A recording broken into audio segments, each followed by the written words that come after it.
বৃষ্টি এসে তোরা যেতে পারবি না তো। Sentence it makes the complete sense.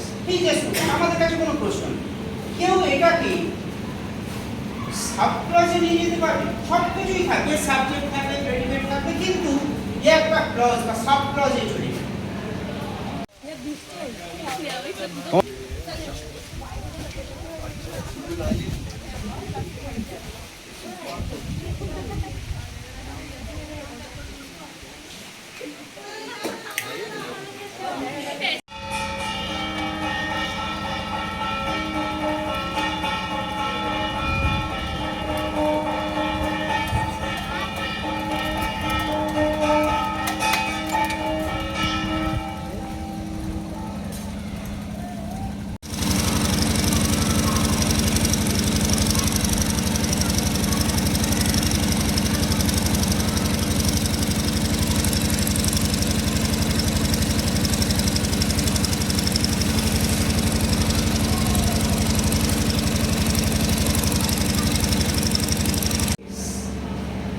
R clause কি রকম? It is also a group of words that contain a subject and a predicate. Yet it is incomplete. It is not independent. It is dependent. কি রকম? Just থাকবে সেই clause সম্পর্কে একটুখানি ধারণা দিচ্ছি। Noun clause, adjective clause, আর adverbial clause। ঠিক বিষয়টা কিরকম একটু দেখো। আমরা জানি যে সেন্টেন্স কি? সেন্টেন্স হচ্ছে যায় যে এই মুহূর্তে স্যারকে আমাদের যদি ছেড়ে দেয়, যে আমাদের তো এই সামনে কয়েক মাস পরেই তো আমাদের সেমিস্টার, তা এই মুহূর্তে ছেড়ে দিলে আমরা যাবো কোথায়? আমাদেরও তো একটা স্যারের কাছে কয়েকদিন থেকে আমাদেরও তো একটা অভ্যস্ত হয়ে গিয়েছে, স্যার যেভাবে পড়ান, আমাদের বোঝান টপিকগুলো খুব সহজ সরলভাবে। আমরা যদি এই মুহূর্তে অন্য জায়গায় চলে যাই তাহলে আমাদেরও তো একটা ক্ষতি হওয়ার সম্ভাবনা থাকে। যদি মাঝপথে আমরা অন্য জায়গায় যাই, সেখানেও হয়তো সিলেবাস কমপ্লিট হয়ে গিয়েছে, আমরা যদি যাই তাহলে আমাদেরও কীভাবে দেখতে পাবে সেখানে গেলে? তোমরা কি চাইছো? আমরা চাইছি যে না, আমরা পড়তে চাইছি স্যারের কাছে। এই মুহূর্তে আমাদের স্যারকে ছেড়ে যাওয়ার কোনো ইচ্ছা নেই আমাদের। তোমার নাম? আমার নাম আরিয়ান, কোন ক্লাসে পড়ো? ক্লাস 11। ইতিমধ্যে অনেকে মাস্টারমশাইয়ের নামে রিপোর্ট করেছে তিনি স্কুলের শিক্ষক হয়ে টিউশনি পড়াচ্ছে। তুমি কি বলবে, তোমার কি মতামত? এখান থেকে অন্য জায়গায় ছেড়ে যাওয়ার কোনো ইচ্ছে নেই, স্যার অনেকটা ভালো পড়ায়। তো এখানে যেমনটা বুঝি অন্য জায়গায় হয়তো বুঝতে পারবো না, তো ওখানে গেলে তেমনটা স্যার হয়তো নেবেও না, কারণ এখানে গেলে এখানে যতটা বুঝেছে হয়তো ওখানে বুঝতেও পারবো। বারবার বলছে এখানে ছেড়ে দিতে আমাদের, তো পরীক্ষা এখন সেমিস্টার হয়ে গেছে, এখানে ছেড়ে গেলে এখানে হবে না। তোমরা চাইছো এখানে পড়তে? চাইছো এখানে পড়তে চাইছো? তোমার নাম? আমার নাম মেঘা হালদার। কোন ক্লাসে পড়ো? 11। is a student।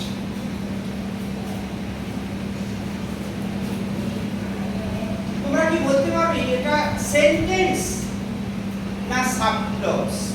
দেখো সাবক্লজ আর সেন্টেন্সের মধ্যে তফাৎটা দেখো। দুজনে কিন্তু সাবজেক্ট আছে, প্রেডিকেট থাকবে।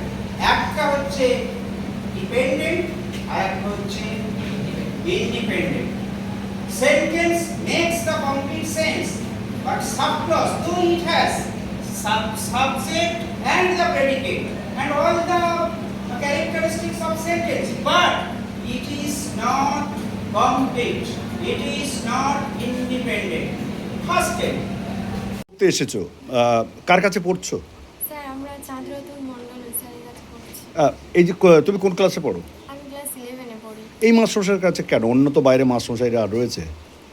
কারণ স্যার যেভাবে পড়ান সেটা আমরা ঠিকঠাকভাবে বুঝতে পারি, তাছাড়াও স্যারের কাছে একটা বিশ্বাসের জায়গা তৈরি হয়ে গেছে, আমরা পড়ছি।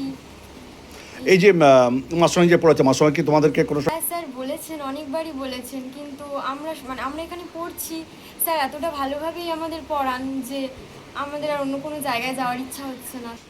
যেহেতু আমরা এখন সেমিস্টার সিস্টেম চালু হয়েছে, সেপ্টেম্বরেই তো আমাদের এক্সাম, এখন যদি এই মুহূর্তে আমরা স্যার আমাদেরকে ছেড়ে দেয় তাহলে আমাদের তো প্রচুর ক্ষতি হবে, আমরা অতটাও ভালো রেজাল্ট করতে পারবো না। তোমরা কি চাইছো মাস্টারের কাছে পড়তে? হ্যাঁ আমরা অবশ্যই চাইছি স্যারের কাছে পড়তে। তোমার নাম?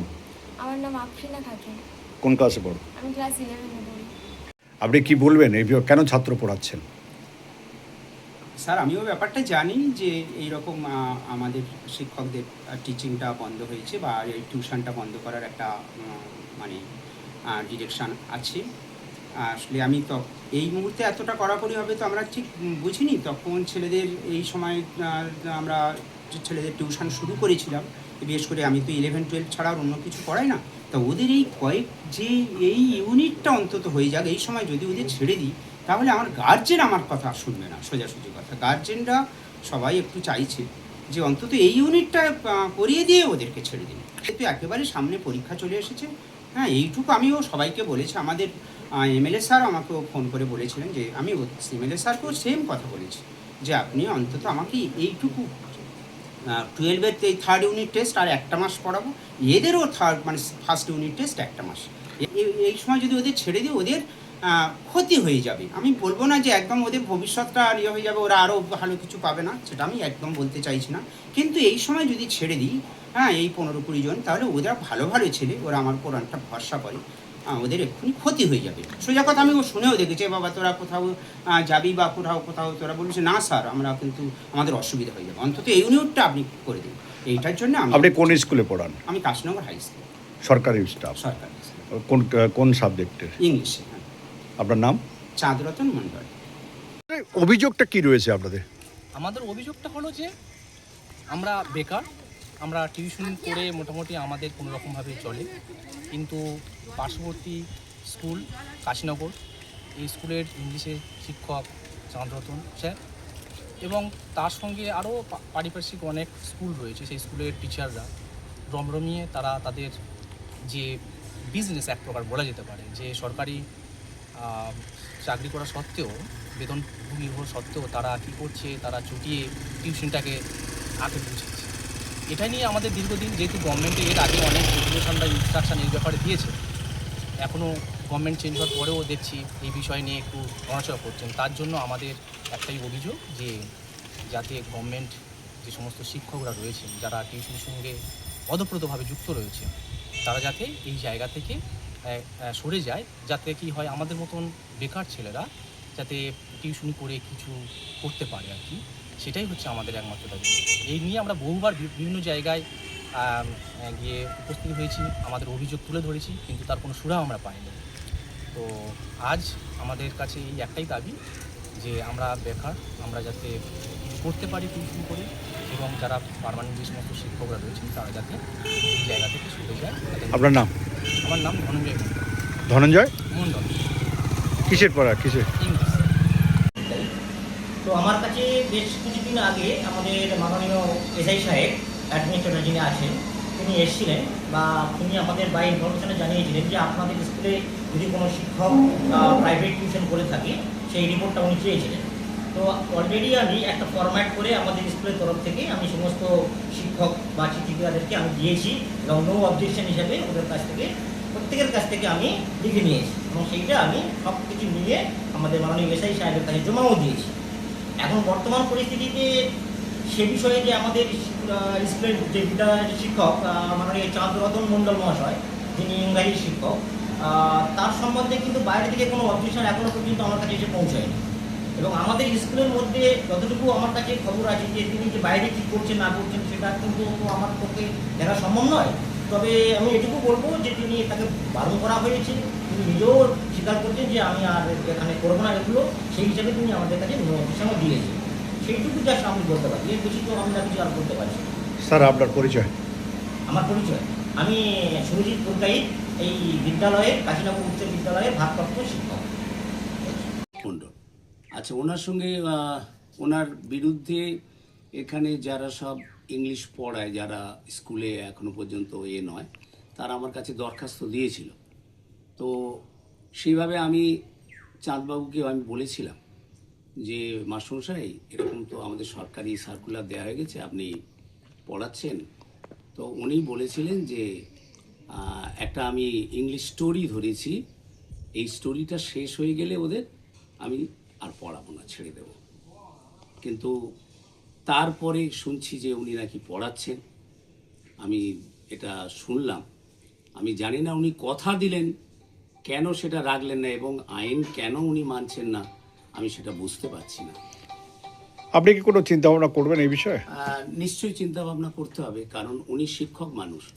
আসলে শিক্ষকদের কাছে আমরা এই যে আমাকে বলেছিলেন উনি যে এটা আমি বন্ধ করে দেব, তারপরেও উনি চালাচ্ছেন, এই যে আমার সঙ্গে কথা দিয়েও উনি পড়াচ্ছেন, সেটা আমার কাছে মনে হয়েছে আমার সঙ্গে যেটা বললেন তার সঙ্গে যে মিল হলো না, উনি রাখলেন না কথা, সেটাই আমার কাছে খারাপ লাগছে। সে তার স্কুল বাদ দিয়ে বাইরে শিক্ষকতা করবে। গৃহ শিক্ষকতা করার জন্য আমাদের অনেক জেনারেশন তৈরি হয়েছে, কারণ গত 15 বছর ধরে প্রায় নিয়োগ সেভাবে হয়নি এবং এই বেকারত্ব চূড়ান্ত জায়গায় গেছে। তাদের একটাই আস্তানা, তারা যাতে পড়ায়। কিন্তু তবুও অনেকের মধ্যে অনেক অভিভাবক ভাবেন যে স্কুলের টিচার বোধহয় ভালো পড়াতে পারেন, ছাত্রছাত্রীরাও সেটা বুঝে যে স্কুলে কিছু টিচারের কাছে পড়লে আমার নম্বরের দিক দিয়ে, আমার প্রজেক্টের দিক দিয়ে সুবিধা পাওয়া যাবে। এই যে ভাবনাটা তাদেরকে সেই পথে চালিত করে, বাধ্য করে। শিক্ষক বসারা ইদানিং কিন্তু প্রায় পড়াচ্ছেন না, তবুও দু একজন জোরে মানে একটা জরুরি ভিত্তিতে কিছু সিলেবাস, টিচার নেই, এলাকায় প্রাইভেট টিউটরও নেই। সেই সমস্ত গ্রামীণ এলাকায় কেউ কেউ থাকছেন গ্রামের মধ্যে, তাদের কাছে হয়তো যা তারা বিনে পয়সা হয়তো অনেকে পড়ান। আমি সরকারের কাছে অনুরোধ করবো, কেউ যদি বিনে পয়সায় পড়াতে চায়, সময়টা তার ব্যয় করতে চায়, বাড়িতে যতক্ষণ থাকে, সকালে সন্ধ্যা, যেমন অন্যান্যরা অন্যান্য ব্যবসার সঙ্গে যুক্ত আছে, অনেকে অনেক ডাক্তারবাবুরা প্রাইভেট প্র্যাকটিস করছেন।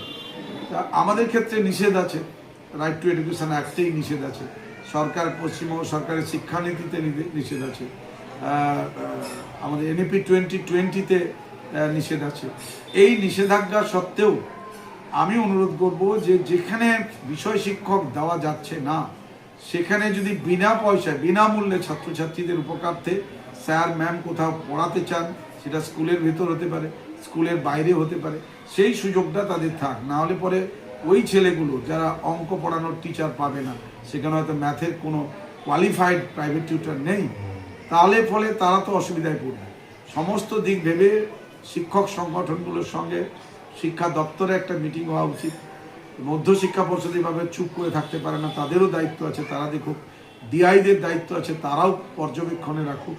আমরা সেটা চাইব, কিন্তু সমাজের ছাত্রছাত্রীর ক্ষতি হবে এমন কোনো কাজে কেউ যাতে আমরা নিয়োজিত না হই। চন্দন মাইতি, রাজ্য সাধারণ সম্পাদক, advance society for investors and investors, Paschimbanga রাজ্য কমিটি। ধন্যবাদ।